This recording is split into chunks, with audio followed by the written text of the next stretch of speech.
লকডাউনে সলনি কৰিলে এজন যুৱকৰ জীৱনৰ গতিপথ। লকডাউনতে বহিৰাজ্যৰ পৰা ঘৰলৈ উভতি আহিছিল যুৱকজন। বহিৰাজ্যত চাকৰিৰ আশা বাদ দি আৰম্ভ কৰিলে স্বকীয় ব্যৱসায়। বৰ্তমানে স্বাৱলম্বী যুৱকজন নৱপ্ৰজন্মৰ আদৰ্শ। বৰ্তমানে ৰাজ্যৰ বহু যুৱক কৰ্মসংস্থাপনৰ বাবে আছে বহিৰাজ্যত।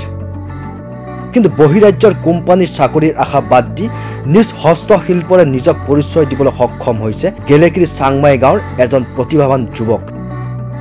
গেলেকীৰ চাংমাই গাঁও মানসজ্যোতি বৰুৱা বৰ্তমানে নৱপ্ৰজন্মৰ বাবে এক আদৰ্শৰ স্বৰূপ। পাছ কৰি সি ক'লে মই বেলেগ এটা লাইন পঢ়োঁ বোলে। তেতিয়া BBA পঢ়িবলৈ কলকাতালৈ গুচি গ'ল।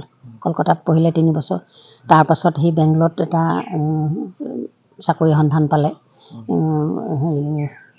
পেটিএম বেংক বেংকত সি চাকৰি কৰিলে। তাৰপৰা যেতিয়া লকডাউন হৈ গ'লত সি ঘৰলৈ গুচি আহিলে। গুচি আহি ঘৰত আহি অলপ দিন থাকিলে। তাৰপৰা শিৱসাগৰত এক্সিছ বেংক ইণ্ডাচিন বেংকত কৰিছিলে। ইণ্ডাচিন বেংকত 6 মাহ কৰিলে। 6 মাহ কৰাৰ পাছত দেউতাক ঢুকালে। দেউতাকৰ অসুখ হ'ল। অসুখ হোৱাৰ পাছত যেতিয়া দেউতাক ঢুকোৱাৰ পাছত তেতিয়া মই অকণমান অকলীয়া হৈ পৰিলোঁ। তেতিয়া সি ঘৰতে ব্যস্ত হৈ থাকিলে। তেতিয়া ক'লে মা মই বেংকৰ কামটো অকণমান বাহিৰত বেছি ঘূৰিব লাগে, অকণমান ৰাতিও আহিব লাগে, অকণমান অসুবিধা হয়। মোৰ এটা কৰিবলৈ ইচ্ছা এটা আছে বোলে। মোৰনো কি ইচ্ছা? তেতিয়া ক'লে যে মই এদিন মানে কাঠ এডাল মোক বিচাৰিলে। মা বোলে কাঠ এডোখৰ কাটো। মই তেতিয়া তাক কৈছোঁ কাঠডোখৰ কাটি তই কি কৰিবি? কাঠডোখৰ নষ্ট নকৰিবি। তেতিয়া কৈছে নহয় মা এটা বস্তু বনাম মই। তেতিয়া সেই বস্তু বনালে। প্ৰথম সি সাপ এটা বনাইছে। মই তেতিয়া তাক কৈছোঁ কেলৈ সাপটো বনাইছোঁ? সাপটোতো ভাল বস্তু বনোৱা নাই তই। মই এনেকৈ বুলি ক'লোঁ।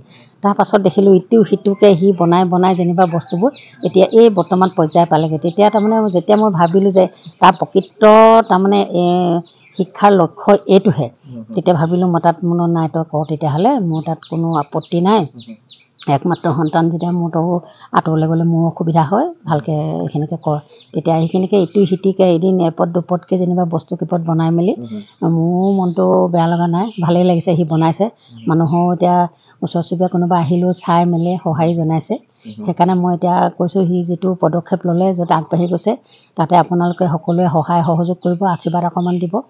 সি যেন আগবাঢ়ি যাব পাৰে আৰু ভৱিষ্যতে যেন কিবা সংস্থাপন এটাত ব্যস্ত হওক আৰু মুঠতে মোৰ সংস্থাপন বুলি কথা নাই আৰু আকৌ বুলি সংস্থাপন এটা হওক, ইয়াকে কামনা কৰি সকলোৰে ওচৰত মোৰ বিনম্ৰ অনুৰোধ তাক যেন আগবঢ়াই নিয়াত সহায় কৰে।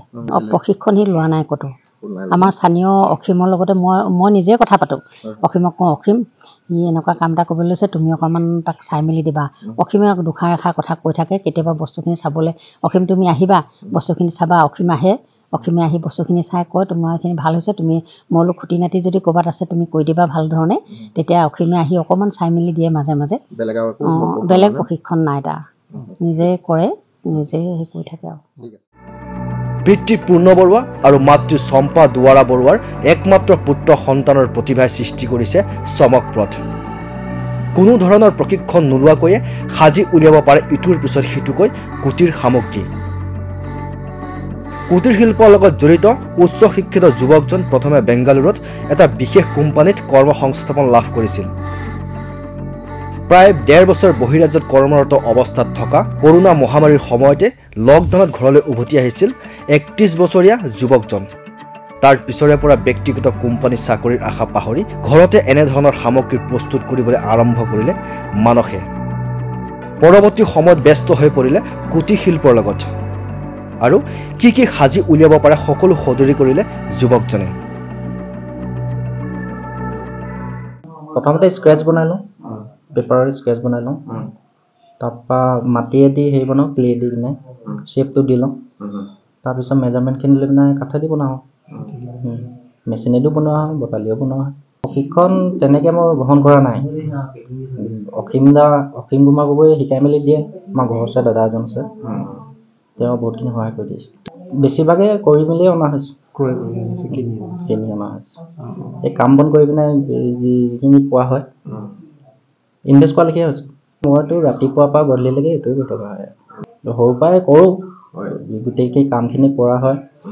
তাৰপিছত ইভাগে বেংগলৰতো কাম কৰা হৈছিলে, পেটিএম পেমেণ্ট বেংকত কাম কৰিছিলোঁ। তাৰপৰা লকডাউনত ঘূৰি আহিলোঁ। ঘূৰি অহাৰ পিছত এইটো কামতে সোমালোঁ।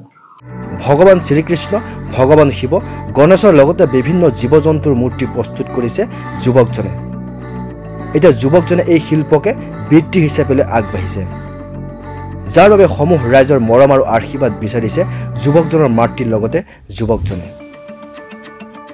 গেলেকীৰ পৰা ৱাহিদ আলীৰ ৰিপৰ্ট মাই নিউজ এনি